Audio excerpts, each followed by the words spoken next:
പല auto immune disease അതുപോലെ തന്നെ സ്കിൻ ഡിസോർഡേഴ്സ് ആയിക്കോട്ടെ, ഇതിൻ്റെ ഒക്കെ ഒരു മൂല കാരണം അല്ലെങ്കിൽ റൂട്ട് കോസ് എന്ന് പറയുന്നത് നമ്മുടെ ഗട്ടിലുള്ള ബാക്ടീരിയാസ് ആണ്. അല്ലെങ്കിൽ ഗട്ട് ബാക്ടീരിയാസിലുണ്ടാകുന്ന ചേഞ്ചസ് ആണ് ഓട്ടോ ഇമ്മ്യൂണിൻ്റെയും അതുപോലെ തന്നെ സ്കിൻ ഡിസോർഡേഴ്സിൻ്റെ ഒരു റൂട്ട് കോസ് എന്ന് പറയുന്നത്. എന്തൊക്കെ ഭക്ഷണങ്ങളാണ് ബ്യൂട്ടറേറ്റ് ശരീരത്തിൽ നശിപ്പിക്കുന്നത് അല്ലെങ്കിൽ ബ്യൂട്ടറേറ്റിൻ്റെ ലെവൽസ് കുറയ്ക്കുന്ന എന്ത് തരത്തിലുള്ള ഭക്ഷണങ്ങളാണ്?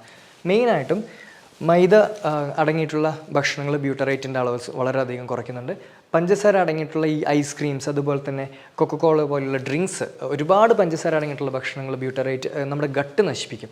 ഈ സോല്യൂബിൾ ഫുഡ് സോഴ്സ് വഴി നമുക്ക് ബ്യൂട്ടറേറ്റ് കൂട്ടി നമ്മുടെ ബോഡി ഇമ്മ്യൂണിറ്റി വർദ്ധിപ്പിച്ച് ഈ ഓട്ടോ ഇമ്മ്യൂണും സ്കിൻ ഡിസീസും പ്രിവെൻറ്റ് ചെയ്യാൻ പറ്റുന്നൊരു കപ്പാസിറ്റി നമുക്ക് ഉണ്ടാക്കിയെടുക്കുക എന്നുള്ളതാണ് ഏറ്റവും ഇമ്പോർട്ടൻറ്റ്. എല്ലാവർക്കും നമസ്കാരം, ഞാൻ doctor Vishnu Satheesh. All the disease begins from the gut. വർഷങ്ങൾക്ക് മുമ്പ് ഹിപ്പോക്രാറ്റസ്, ഫാദർ ഓഫ് മെഡിസിൻ ആയിട്ടുള്ള ഹിപ്പോക്രാറ്റസ് പറഞ്ഞിട്ടുള്ള ഒരു ഫേമസ് കോട്ടാണ് all the disease begins from the gut എന്നുള്ളത്. വർഷങ്ങൾക്ക് ശേഷം നമ്മളിപ്പോൾ ഇത് പ്രൂവ് ചെയ്തുകൊണ്ടിരിക്കുകയാണ്. എല്ലാ സയൻറ്റിഫിക് റിസർച്ചസും പ്രൂവ് ചെയ്തിരിക്കുന്ന ഒരു ഫാക്ടറാണ്.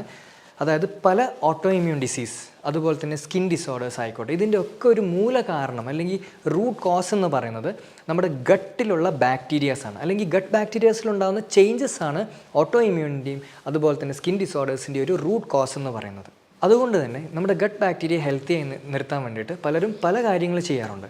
ഉദാഹരണത്തിന് പ്രോബയോട്ടിക് മരുന്നുകൾ കഴിക്കുന്ന ആൾക്കാരുണ്ട്. അതുപോലെ തന്നെ ഗ്ലൂട്ടമേറ്റ് പോലുള്ള ഡയറ്ററി സപ്ലിമെൻറ്റ്സ് ധാരാളം കഴിക്കുന്ന ആൾക്കാരുണ്ട്. പക്ഷേ ഇതിനേക്കാളൊക്കെ ഏറ്റവും ഇമ്പോർട്ടൻ്റ് ആയിട്ടുള്ളൊരു കാര്യം എന്ന് പറയുന്നത് നമ്മുടെ കുടലിലുള്ള അല്ലെങ്കിൽ നമ്മുടെ ഗട്ടിലുള്ള ബ്യൂട്ടാറേറ്റിൻ്റെ ലെവൽസ് നാച്ചുറലായിട്ട് കൂട്ടി നിർത്തുക എന്നുള്ളതാണ് ഏറ്റവും ഇമ്പോർട്ടൻ്റ് ആയിട്ടുള്ളൊരു കാര്യം. എങ്ങനെ ബ്യൂട്ടാറേറ്റിൻ്റെ ലെവൽസ് നാച്ചുറലായിട്ട് നമ്മുടെ ശരീരത്തിൽ കൂട്ടാം? എന്തൊക്കെ തരത്തിലുള്ള ഭക്ഷണങ്ങളാണ് ബ്യൂട്ടറേറ്റിൻ്റെ ലെവൽസ് കുറയ്ക്കുന്നത്? എന്ത് തരത്തിലുള്ള ഫൈബർ കഴിച്ചാലാണ് ബ്യൂട്ടറേറ്റിൻ്റെ ലെവൽസ് കൂട്ടാൻ സാധിക്കുന്നത് എന്നതിനെക്കുറിച്ചാണ് ഇന്ന് ഈ വീഡിയോയിൽ നമ്മൾ ഡീറ്റെയിൽ ആയിട്ട് ഡിസ്കസ് ചെയ്യാൻ പോകുന്നത്. ബ്യൂട്ടറേറ്റ് ശരീരത്തിൽ നാച്ചുറലായിട്ട് കൂട്ടാൻ വേണ്ടിയിട്ട് നമ്മൾ മെയിനായിട്ട് ഭക്ഷണത്തിൽ കഴിക്കേണ്ട ഒരു ഫാക്ടറാണ് ഫൈബർ. പക്ഷേ എല്ലാ ഫൈബേഴ്സ് കഴിച്ചാലും നമുക്ക് ബ്യൂട്ടറേറ്റ് കിട്ടില്ല. സ്പെസിഫിക് ടൈപ്സ് ഓഫ് ഫൈബേഴ്സ് ഉണ്ട്. അതായത് ഇൻസോല്യൂബിൾ ഫൈബേഴ്സ് ഉണ്ട്, സോല്യൂബിൾ ഫൈബേഴ്സ് ഉണ്ട്. പക്ഷേ ഇതിൽ എന്ത് തരത്തിലുള്ള ഫൈബേഴ്സാണ് കൂടുതലായിട്ട് കഴിക്കേണ്ടതെന്ന് ഞാൻ ഈ വീഡിയോയുടെ ലാസ്റ്റ് മാനേജ്മെൻറ്റിൽ ഡീറ്റെയിൽ ആയിട്ട് പറയാം. സോ ഈ ഫൈബർ റിച്ച് ഫുഡ്സ് നമ്മൾ കഴിക്കുന്ന സമയത്ത് നമ്മുടെ ഗട്ടിലുള്ള ബാക്ടീരിയാസ്, ഹെൽത്തി ആയിട്ടുള്ള ബാക്ടീരിയാസ് അത് ഫെർമെൻറ്റ് ചെയ്യും. ആ ഫെർമെൻറ്റേഷൻ്റെ ഒരു ബൈ പ്രൊഡക്റ്റ് ആയിട്ടാണ് എന്ത് കിട്ടുന്നത്? നമുക്ക് ബ്യൂട്ടറേറ്റ് ലഭിക്കുന്നത്.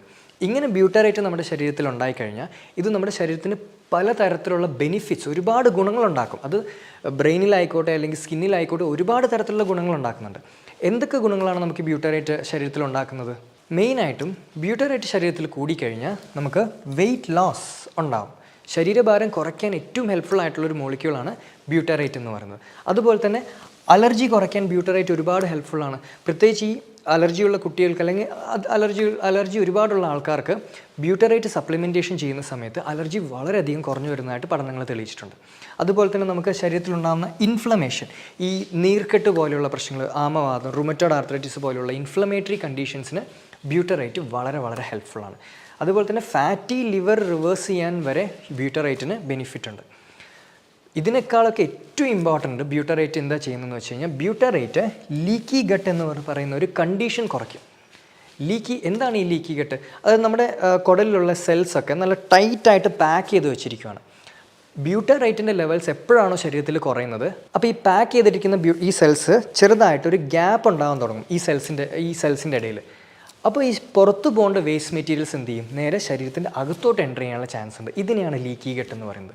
ഈ ലീക്കി ഗട്ട് കൊണ്ടുണ്ടാകുന്ന പ്രശ്നങ്ങളാണ് മുഖക്കുരു, അതുപോലെ തന്നെ സോറിയാസിസ്, എക്സിമ, റുമറ്റോയ്ഡ് ആർത്രൈറ്റിസ്, പിന്നെ ഈവൻ നമുക്ക് വിട്ടുമാറാത്ത താരൻ പോലും, ഈ ശരീരത്തിലുണ്ടാകുന്ന fungal infection, dandruff, seborrheic dermatitis, ഇതിനൊക്കെ ലീക്കി ഗട്ടുമായിട്ടും ബന്ധമുണ്ട്. എല്ലാം ലീക്കി ഗട്ടുമായിട്ട് ബന്ധപ്പെട്ട് പറയണമെന്നില്ല, പക്ഷേ ഗട്ട് പ്രശ്നമുണ്ട്, അസോസിയേറ്റഡ് ആയിട്ട് സ്കിൻ ഡിസീസ് നിങ്ങൾക്കുണ്ടെങ്കിൽ അത് ലീക്കി ഗട്ട് ആവാനുള്ള ചാൻസസ് വളരെ കൂടുതലാണ്. അപ്പോൾ അവിടെ നമ്മൾ ഏറ്റവും കൂടുതൽ ഇമ്പ്രൂവ് ചെയ്യേണ്ട മോളിക്യൂൾ ഏതാണ്? ബ്യൂട്ടറേറ്റ് ഇമ്പ്രൂവ് ചെയ്ത് കഴിഞ്ഞാൽ നമുക്ക് ലീക്കി ഗട്ട് ഒരു പരിധി വരെ പിടിച്ചു നിർത്താൻ പറ്റും. സോ ബ്യൂട്ടറേറ്റ് കൂട്ടണം എന്നുള്ളത് വളരെ ഇമ്പോർട്ടൻ്റ് ആണെന്നുള്ളത് നിങ്ങൾക്ക് മനസ്സിലായല്ലോ. എന്തൊക്കെ ഭക്ഷണങ്ങളാണ് ബ്യൂട്ടറേറ്റ് ശരീരത്തിൽ നശിപ്പിക്കുന്നത് അല്ലെങ്കിൽ ബ്യൂട്ടറേറ്റിൻ്റെ ലെവൽസ് കുറയ്ക്കുന്ന എന്ത് തരത്തിലുള്ള ഭക്ഷണങ്ങളാണ്? മെയിനായിട്ടും മൈദ അടങ്ങിയിട്ടുള്ള ഭക്ഷണങ്ങൾ ബ്യൂട്ടറേറ്റിൻ്റെ അളവ് വളരെയധികം കുറയ്ക്കുന്നുണ്ട്.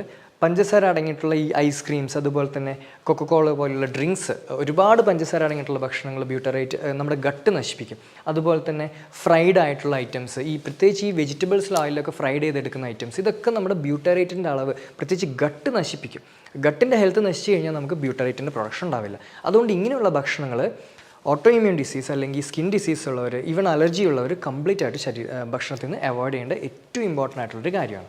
അതുപോലെ തന്നെ ഞാൻ പറഞ്ഞു, ബ്യൂട്ടറേറ്റ് കൂട്ടാൻ വേണ്ടിയിട്ട് എല്ലാ തരത്തിലുള്ള ഫൈബേഴ്സും നമ്മളെ ഹെൽപ്പ് ചെയ്യത്തില്ല. 2 തരത്തിലുള്ള ഫൈബേഴ്സ് ഉണ്ട്. ഇൻസോല്യൂബിൾ ഫൈബേഴ്സ് ഉണ്ട്, സോല്യൂബിൾ ഫൈബേഴ്സ് ഉണ്ട്. ഫൈബേഴ്സ് എന്ന് വെച്ചാൽ നാര്, എല്ലാവർക്കും അറിയുന്നതാണ്. സോ ഇതിൽ ഇൻസോല്യൂബിൾ ഫൈബേഴ്സ് അടങ്ങിയിട്ടുള്ള ഭക്ഷണം ബ്യൂട്ടറേറ്റിൻ്റെ പ്രൊഡക്ഷൻ കൂട്ടാൻ വേണ്ടി സഹായിക്കില്ല. അതായത് നമ്മുടെ ഈ ഗോതമ്പ്, റൈസ്, അരി, ഈവൻ തവിടിൻ്റെ അരി ആയാൽ പോലും, അതുപോലെ തന്നെ റാഗി, മില്ലറ്റ്സ്, സോ ഇങ്ങനെയുള്ള ഭക്ഷണങ്ങൾ കഴിച്ചു കഴിഞ്ഞാൽ നമ്മുടെ ഗട്ടിലുള്ള ബാക്ടീരിയ ഇതിനെ ബ്യൂട്ടറേറ്റായിട്ട് കൺവേർട്ട് ചെയ്യില്ല. നിങ്ങൾക്ക് ഈ തരത്തിലുള്ള ഫൈബേഴ്സ് കഴിച്ചാൽ ചിലപ്പോൾ മലബന്ധം മാറാനുള്ള ചാൻസ് ഉണ്ട്. ഗട്ട് ബാക്ടീരിയനെ ഹെൽത്തി ആയിട്ട് വെക്കാൻ നമുക്ക് സാധിക്കില്ല. ഗട്ട് ബാക്ടീരിയയുടെ ഹെൽത്ത് കുറയുന്നത് കൊണ്ടാണ്, അല്ലെങ്കിൽ ഹെൽത്തി ആയിട്ടുള്ള ഗട്ട് ബാക്ടീരിയയുടെ നമ്പേഴ്സ് കുറയുന്നതുകൊണ്ടാണ് നമുക്ക് ഈ ഓട്ടോ ഇമ്മ്യൂൺ ഡിസീസും സ്കിൻ ഡിസീസും വരാനുള്ള സാധ്യത വളരെയേറെ കൂടുന്നത്. അതുകൊണ്ട് ഇങ്ങനെയുള്ള ഭക്ഷണങ്ങളൊന്നും നമുക്ക് ബ്യൂട്ടറേറ്റിൻ്റെ പ്രൊഡക്ഷൻ ഒരിക്കലും കൂട്ടാൻ സഹായിക്കുന്നില്ല. പിന്നെ എങ്ങനെയുള്ള ഫൈബേഴ്സാണ് നമ്മൾ കൂടുതലായിട്ട് കഴിക്കേണ്ടത്? ബ്യൂട്ടറേറ്റിൻ്റെ പ്രൊഡക്ഷൻ കൂട്ടാൻ വേണ്ടിയിട്ട് നമ്മൾ കഴിക്കുന്ന ഫൈബേഴ്സിനെയാണ് സോല്യൂബിൾ ഫൈബേഴ്സ് അല്ലെങ്കിൽ ഫെർമെൻറ്റബിൾ ടൈപ്പ് ഓഫ് സോല്യൂബിൾ ഫൈബേഴ്സ് എന്ന് വിളിക്കുന്നത്. അതായത് നമുക്ക് പ്രീബയോട്ടിക് ഫൈബേഴ്സ് കാറ്റഗറിയിലുള്ള ഫുഡ്സ് വേണം നമ്മൾ കൂടുതലായിട്ട് കഴിക്കാൻ വേണ്ടിയിട്ട്. ഉദാഹരണത്തിന് ഇപ്പോൾ പേരയ്ക്ക, guava, highest amount of soluble fibre ഉള്ളൊരു ഫ്രൂട്ടാണ് ഗോവ എന്ന് പറയുന്നത്. അതുപോലെ തന്നെ നമ്മുടെ അത്തിപ്പഴം, figs, highest amount of soluble fibres ഉള്ളൊരു ഫ്രൂട്ടാണ് അത്തിപ്പഴം. നമ്മുടെ വെജിറ്റബിൾസിലോട്ട് വന്നു കഴിഞ്ഞാൽ സ്വീറ്റ് പൊറ്ററ്റോ, മധുരക്കിഴങ്ങ്, അതുപോലെ തന്നെ നമ്മുടെ വാഴക്കാമ്പ്, ബനാന സ്റ്റെം, നമ്മുടെ പച്ച ഏത്തയ്ക്ക തോരൻ വെച്ച് കഴിക്കുന്നത്, ഇതൊക്കെ ഹയസ്റ്റ് സോഴ്സസ് ഓഫ് സോല്യൂബിൾ ഫൈബേഴ്സാണ്. സോ ഇങ്ങനെയുള്ള സോല്യൂബിൾ ഫൈബേഴ്സ് നമ്മൾ കൂടുതലായിട്ട് ഭക്ഷണത്തിൽ ഉൾപ്പെടുത്തി കഴിഞ്ഞാൽ ഇത് നമ്മുടെ കുടലിലെത്തിയിട്ട് നമ്മുടെ ഹെൽത്തി ബാക്ടീരിയസ് ഇതിനെ ഫെർമെൻറ്റ് ചെയ്യും. അപ്പോഴാണ് നമുക്ക് ബ്യൂട്ടറേറ്റിൻ്റെ പ്രൊഡക്ഷൻ ഉണ്ടാകുന്നത്. അതുപോലെ തന്നെ ചിയ സീഡ്സും ഫ്ലാക്സ് സീഡ്സും ഇങ്ങനെയുള്ള സോല്യൂബിൾ ഫൈബേഴ്സ് ആയിരിക്കണം നമ്മൾ കൂടുതൽ കഴിക്കുന്നത്. ഉലുവ നല്ലൊരു സോല്യൂബിൾ ഫൈബറാണ്. സോ ഈ സോല്യൂബിൾ ഫൈബേഴ്സ് കഴിക്കുന്നത് വഴി നമുക്ക് നാച്ചുറലായിട്ട് ബ്യൂട്ടറേറ്റിൻ്റെ പ്രൊഡക്ഷൻ ശരീരത്തിൽ കൂട്ടാൻ പറ്റും. ഈവൻ കൊളസ്ട്രോൾ കുറയ്ക്കാനും സോല്യൂബിൾ ഫൈബേഴ്സ് വളരെ എഫക്റ്റീവാണ്. സോ സോല്യൂബിൾ ഫൈബേഴ്സ് ആയിരിക്കണം നമ്മൾ കൂടുതൽ ഭക്ഷണത്തിൽ ഇൻക്ലൂഡ് ചെയ്യേണ്ടത്. നമുക്ക് ബ്യൂട്ടറേറ്റിൻ്റെ അളവ് കൂട്ടി ഗട്ട് ബാക്ടീരിയനെ ഹെൽത്തി ആക്കി വയ്ക്കാം. ഗട്ട് ബാക്ടീരിയ ഹെൽത്തി ആയിരുന്നാൽ മാത്രമേ നമുക്ക് പല ഓട്ടോ ഇമ്മ്യൂൺ ഡിസീസും സ്കിൻ ഡിസീസും അലർജി ഡിസീസും നമുക്ക് പ്രിവെൻറ്റ് ചെയ്യാൻ പറ്റുള്ളൂ. ഓക്കെ, സോ പഠനങ്ങൾ തെളിയിച്ചിട്ടുള്ളൊരു ഫാക്ടറാണ് ശരീരത്തിലുള്ള ഹെൽത്തി ഗട്ട് ബാക്ടീരിയാസിൻ്റെ നമ്പർ കുറയുന്നത് കൊണ്ടാണ് നമുക്ക് പലതരത്തിലുള്ള അസുഖങ്ങൾ വരുന്നു എന്നുള്ളത്. സോ എന്താണ് സോല്യൂബിൾ ഫൈബേഴ്സ്, എന്താണ് insoluble fibres, gut bacteria healthy ആക്കി വെക്കാൻ ഏത് ടൈപ്പ് ഓഫ് സോല്യൂബിൾ ഫൈബേഴ്സ് കഴിക്കണം എന്നുള്ളത് നിങ്ങൾക്ക് മനസ്സിലായെന്ന് ഞാൻ വിശ്വസിക്കുന്നു. നമ്മൾ ഹെൽത്തി ആവണമെങ്കിൽ ഗട്ട് ബാക്ടീരിയ ഹെൽത്തി ആക്കി വെക്കുക. അതാണ് ഏറ്റവും ഇമ്പോർട്ടൻ്റ് ആയിട്ടുള്ളൊരു കാര്യം എന്ന് പറയുന്നത്. സോ ഓട്ടോ ഇമ്മ്യൂൺ ഡിസീസ്, അതുപോലെ തന്നെ സ്കിൻ ഡിസീസ് ഉള്ളവർ തീർച്ചയായിട്ടും ബ്യൂട്ടറേറ്റ് സ്റ്റിമുലേറ്റ് ചെയ്യുന്ന, ബ്യൂട്ടറേറ്റ് ഈവൻ സപ്ലിമെൻറ്റ്സിൽ ബ്യൂട്ടറേറ്റ് അവൈലബിൾ ആണ്. പലരും ബ്യൂട്ടറേറ്റ് സപ്ലിമെൻറ്റേഷൻ ചെയ്യാറുണ്ടെങ്കിൽ പോലും നാച്ചുറലായിട്ട് ഈ സോല്യൂബിൾ ഫുഡ് സോഴ്സ് വഴി നമുക്ക് ബ്യൂട്ടറേറ്റ് കൂട്ടി നമ്മുടെ ബോഡി ഇമ്മ്യൂണിറ്റി വർദ്ധിപ്പിച്ച് ഈ ഓട്ടോ ഇമ്മ്യൂണും സ്കിൻ ഡിസീസും പ്രിവെൻറ്റ് ചെയ്യാൻ പറ്റുന്നൊരു കപ്പാസിറ്റി നമുക്ക് ഉണ്ടാക്കിയെടുക്കുക എന്നുള്ളതാണ് ഏറ്റവും ഇമ്പോർട്ടൻറ്റ്. മറ്റൊരു സയൻറ്റിഫിക് വീഡിയോയുമായി കാണുന്നവരെ എല്ലാവർക്കും നന്ദി, നമസ്കാരം.